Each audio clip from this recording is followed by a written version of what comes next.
আমাদের ভালো লাগাতে সকলকে অনেক অনেক অনেক স্বাগত জানিয়ে আমার আজকের গল্প আরম্ভ করছি।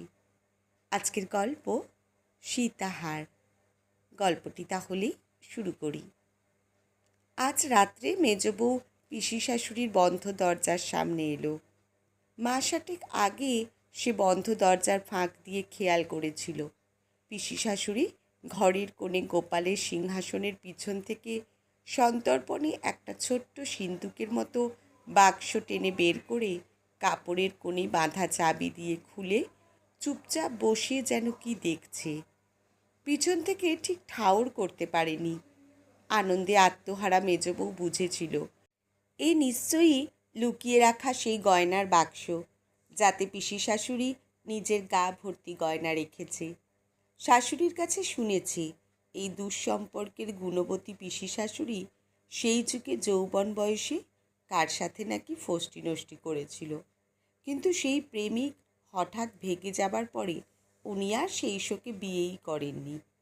ওনার মা অবশ্য মারা যাবার আগে মেয়ের বিয়েতে গড়িয়ে রাখা অন্যান্য গয়নার সাথে একটা ভারী সীতাহারও দিয়েছিল মেয়েকে, যদিও সেগুলো কখনো কেউ তাকে পরতেই দেখেনি।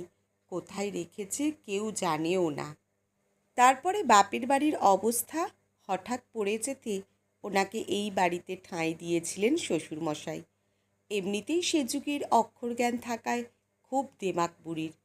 সেই দেমাকে বুড়ি কারোর সাথেই তেমন কথাই কয় না, কোথাও বের হয় না যে সেই সুযোগ নেবে মেজ বউ।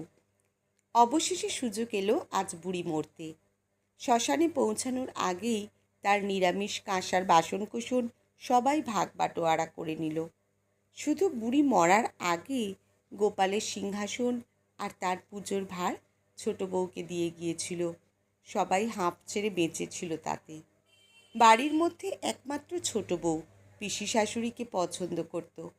পিসি শাশুড়ির ঘরে ঢুকলে ছোট বউ তার বাপের বাড়ির ঠাকুর ঘরের মতোই যেন একটা স্নেহ মেশানো পবিত্র গন্ধ পেত।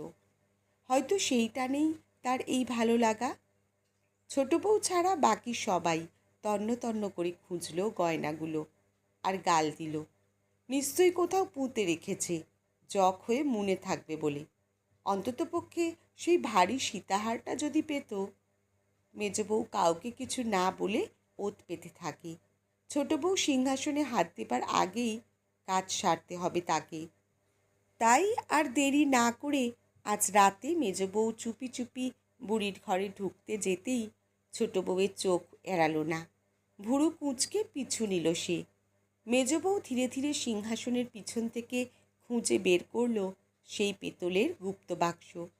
তারপরে পিসি শাশুড়ির মরণকালে লুকিয়ে সরিয়ে রাখা চাবি দিয়ে মহা উৎসাহে বাক্স খুলে লণ্ঠনের আলোয় দেখল একখান চিঠি।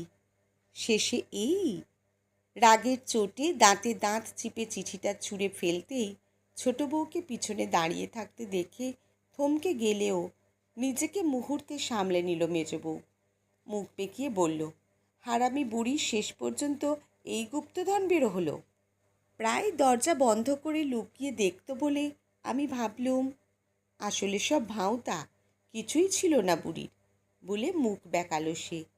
ছোট বউ পুরোটা বুঝলেও কিছু না বলে থমথমে মুখে পড়ে থাকা চিঠিটা তুলে লণ্ঠনের আলোয় পড়ল। শিবদাসিনী, তোমার পাঠানো গয়নাগুলো পেলাম, আশা করি আমাদের অনেক কাজে লাগবে, কিন্তু তোমার মায়ের গলার সীতাহারটা আমি ফেরত পাঠালাম। তোমার মায়ের এই একটা স্মৃতি অন্তত থাক তোমার কাছে। আমি তোমার কাছে অপরাধী জানি, কিন্তু আমার এই অনিশ্চিত জীবনে তোমাকে আর জড়াতে চাই না বলেই এই সিদ্ধান্ত।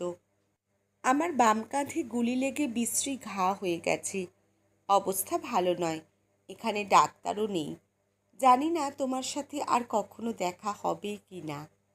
যদি আর না হয় কখনো দেখা, চোখের জল ফেলো না। দেশের কাজে শহীদ হওয়া ভাগ্যের ব্যাপার। ইতি, তোমার অপরাধী। নামটা মনে হয় বিপ্লবতার খাতিরে দেওয়া নেই। পিসি শাশুড়ির জন্য ছোট বউয়ের চোখ দিয়ে টপ টপ করে জল পড়ল কয়েক ফোঁটা। কতটা ভালোবাসা আর শ্রদ্ধা থাকলে প্রিয়তম শেষ চিঠি এমন গুপ্তধনের মতো আগলে রাখতে পারে একটা মানুষ শেষ বয়স পর্যন্ত?